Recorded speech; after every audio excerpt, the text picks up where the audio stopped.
First off, if you have made it this far, I commend you. I'm not sure I could have made it this far in certain respects.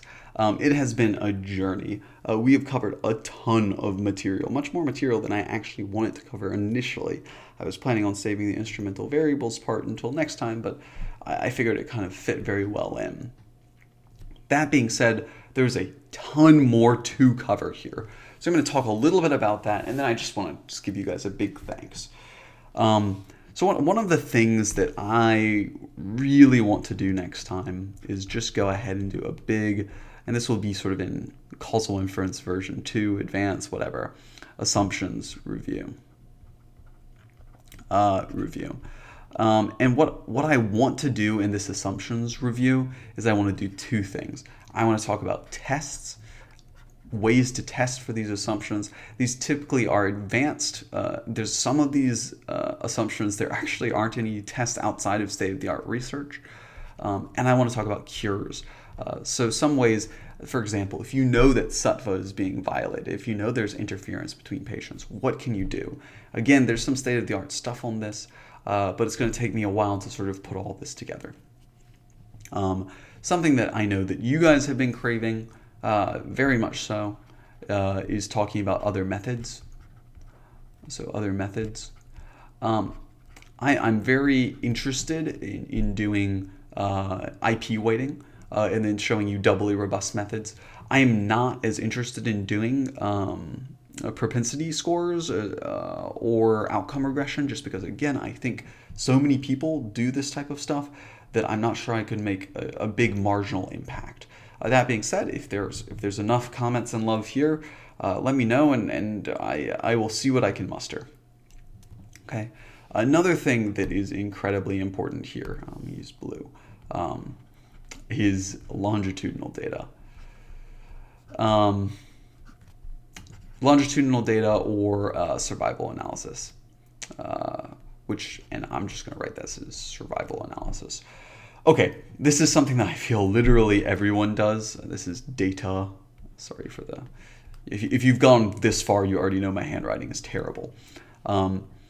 So this is something that I think everyone does. They go ahead and they think that their first version of the course is not going to be 60 videos long, and instead it's going to be much shorter.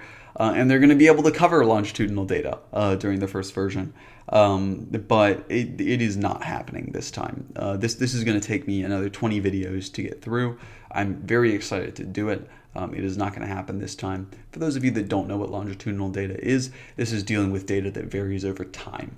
Survival analysis, of course, is telling which individuals are going to be surviving treatments. So when they're going to drop out of the treatment or when they're going to die. The final thing that I'm somewhat interested in doing, though less interested in doing, is sort of a software introduction. Software intro. So the software intro, I'm a little bit less interested in doing, mostly because there's not a lot of good software that I like. I'm a Python person. Causal inference stuff has not really migrated into the Python world. I might go ahead and actually write a package or two in this myself.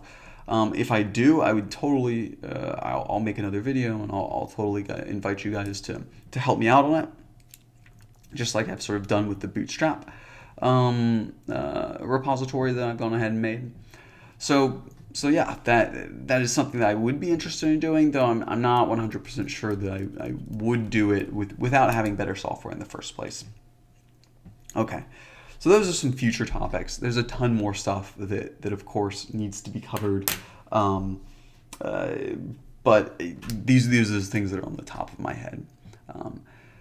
So now that I have your attention for a little bit, I just really want to thank everyone that sort of listened throughout, anyone that added comments or questions. They've been wonderful. I've really, really enjoyed them so far. Please keep it up.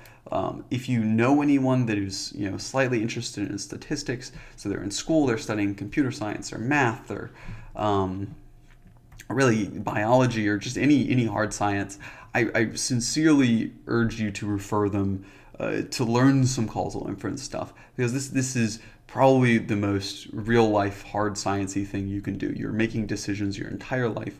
These decisions are in fact based on sort of causal inference. They're based on the idea that if you had made a different decision, it's hard to know what the outcome would have been. And I feel like a lot of people, and you see this in the news all the time, they either have a failure and they say, well, this is terrible. If we'd only done X, Y, Z, it would have been better. You don't know that. It's very hard. I mean, what sort of modeling assumptions would you need to say if we would only done X, Y, Z, it would be better? Or they do something great and they're like, oh, well, it's totally because of me. Again, it's these types of things that are just very infuriating when you come at this from a statistical realm. So really anyone that is quantitative, anyone that is not so quantitative, I urge them to, or I urge you to recommend them this type of material, just to sort of like educate people on learning about the truth. I do want to thank a lot of people. I'm going to go ahead and sort of put this in the about section. A lot of people have helped me make this video. I do want to thank my editor as well. She has been super excellent. I'll put her information down below as well as some of the people I've been sort of communicating with over email have been super instrumental in sort of crafting this material. So that's there. And then finally, if you're already here, I may as well ask, if you have liked this, please do hit that big red button, the subscribe button down below. Feel free to like, feel free to comment, feel free to refer other people because I think this type of material is something that everyone should know. Feel free to suggest other content. Feel free to help out in the open source projects that I have put out, and as well reach out to me if you're interested in helping out with making great learning content. Thanks for sticking with me.